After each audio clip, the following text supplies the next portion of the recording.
She texted, I'm taking a mental health day. Can you call my boss and say I'm sick? For the fifth Friday in a row. I replied, I think you should call. She raged. You don't support me. Then I sent her screenshots of her Instagram stories from all 5 mental health days, all at bars and brunches. When HR called her in for a meeting. Original post. I, 28 male, work in IT support for a mid-sized logistics company.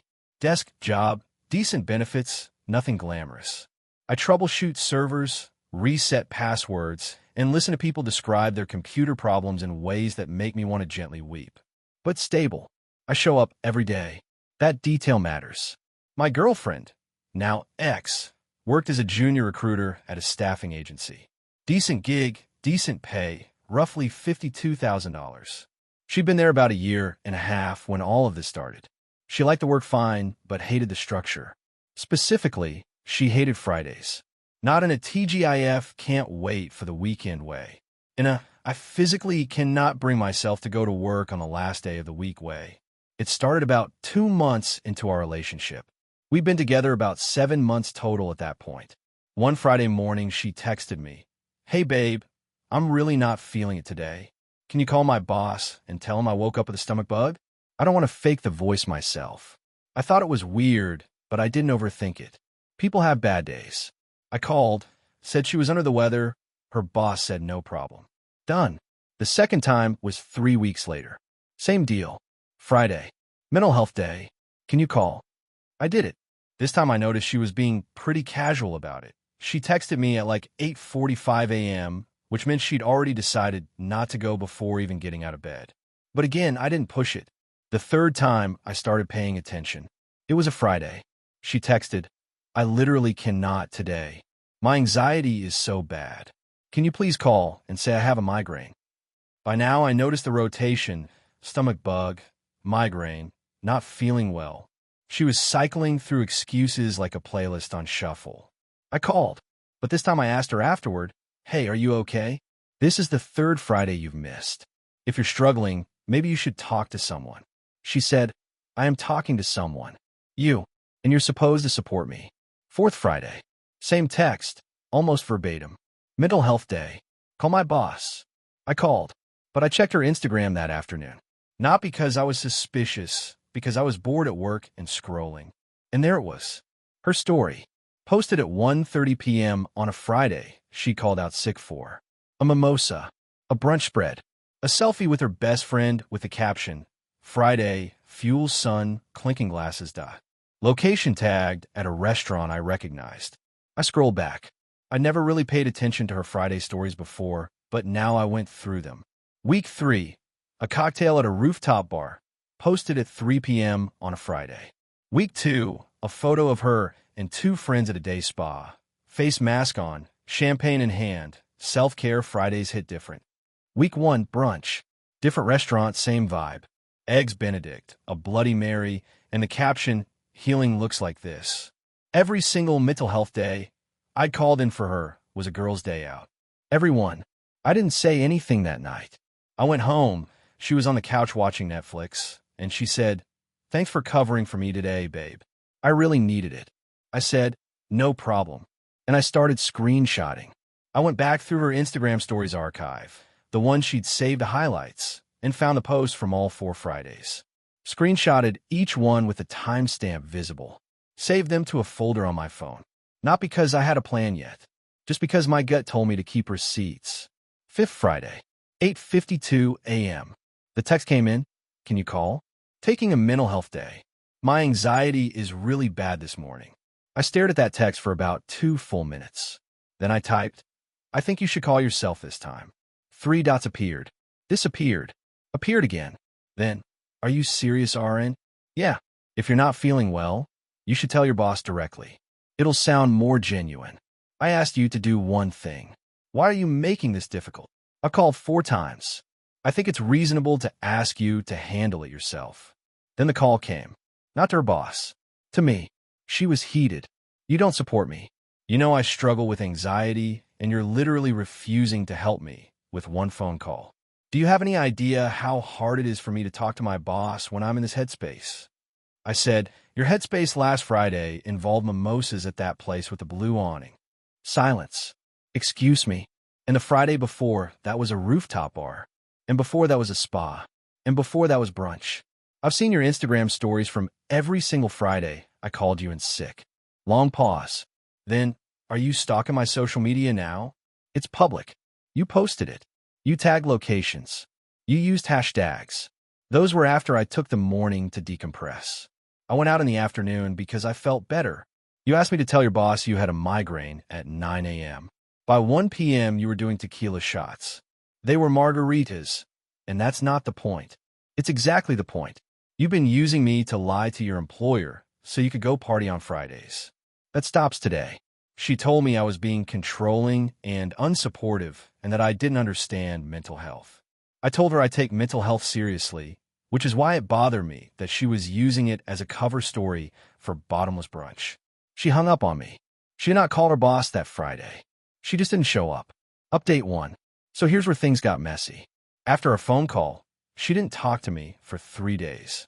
Full silent treatment. No texts, no calls. I figured she was cooling off and we'd talk when she was ready. Sunday night, she finally texted, "We need to talk. Come over." I went to her apartment. She was sitting at her kitchen table with her arms crossed, which is her "I've prepared a speech" posture. She told me 3 things. 1. I had violated her trust by going through her social media looking for evidence against her. I reminded her it was public. She said that was beside the point.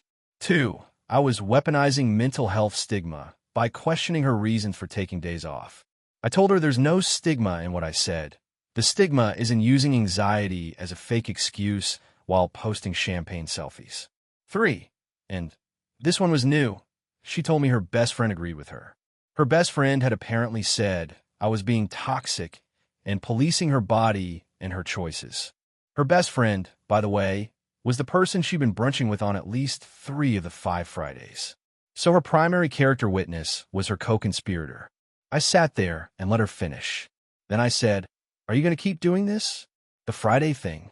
She said, "I shouldn't have to justify how I manage my well-being to you." "You're not managing your well-being. You're skipping work and having me lie about it. It's the same thing. It's really, really not." She told me if I couldn't support her, we were fundamentally incompatible. I said maybe we were. She didn't like that answer. I left. We didn't break up officially that night, but it was close. Now, the thing I didn't anticipate.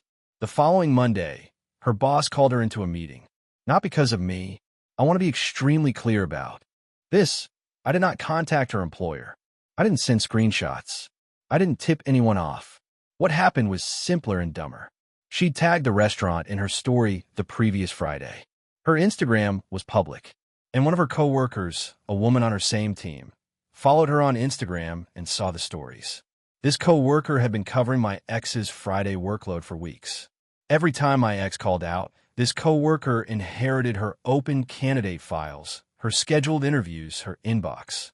And this coworker had been doing it without complaint, until she saw the brunch photos on a day she'd been at her desk handling double the work. The coworker didn't go to HR. She went to their team lead, showed her the Instagram stories with the timestamps matching the sick days. The team lead went to HR. Monday morning, my ex got called into a meeting with HR and her direct manager. They asked about her attendance. She tried the anxiety line. They asked if she had documentation, a therapist's note, anything from a doctor. She didn't, because she didn't have a therapist and she'd never seen a doctor about anxiety. She'd been using mental health as a phrase, not as a diagnosis. HR told her that based on her attendance record and the social media activity that had been flagged, they were putting her on a formal performance improvement plan. 30 days. Any unexcused absence would result in termination. They also told her that calling in sick to go to brunch was a violation of company policy and that they were documenting it. She called me Monday afternoon in tears. "I'm on a PIP. Because of you. I didn't do anything. You told me to stop. You made me feel guilty. And now it's all falling apart. Your coworker saw your Instagram. That's not my fault. You put this in my head. If you hadn't made me feel bad about it, I would have been more careful about posting." Let me just repeat that. Her takeaway was not, "I should stop skipping work." It was, "I should stop posting about skipping work." The lesson she extracted from the situation was to be a more discreet liar, and she blamed me for not warning her sooner. I said, "I'm not your fall guy for this. I called your boss 4 times because you asked me to. I stopped because it was wrong. Everything that's happening now is because of what you did, not what I said." She said, "If you really loved me, you would have just kept calling." That's the line that ended it for me. Not an argument, not a blow-up, just that one sentence. If you really loved me, you would have just kept calling.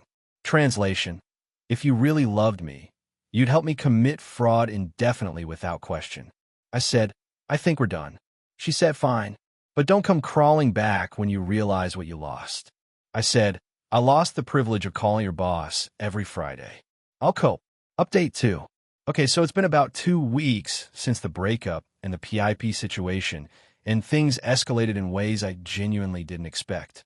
First, my ex did not handle the PIP well.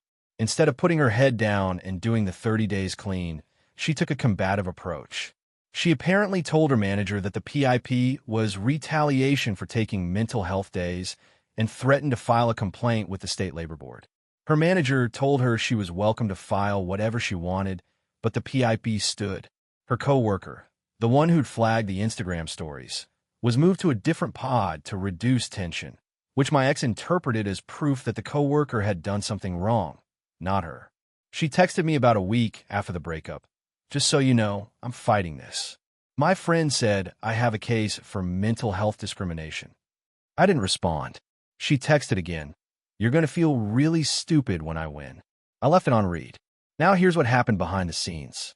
Her best friend, the brunch buddy, the one who'd called me toxic, started distancing herself. Fast. Because here's the thing about being someone's alibi. It's fun until there are consequences. When my ex told her about the PIP and said she might need her to back her up if she filed a complaint, her best friend suddenly remembered she had her own career to worry about. She told my ex she didn't want to get involved in a work thing and that she couldn't risk being dragged into an HR investigation. My ex was furious. She told me, through a long, unsolicited text, that her best friend was abandoning her and that everyone in her life was letting her down. I was letting her down by not calling her boss. Her coworker was letting her down by reporting her. Her best friend was letting her down by not wanting to perjure herself. Everyone was the problem except the person who'd been skipping work to drink margaritas.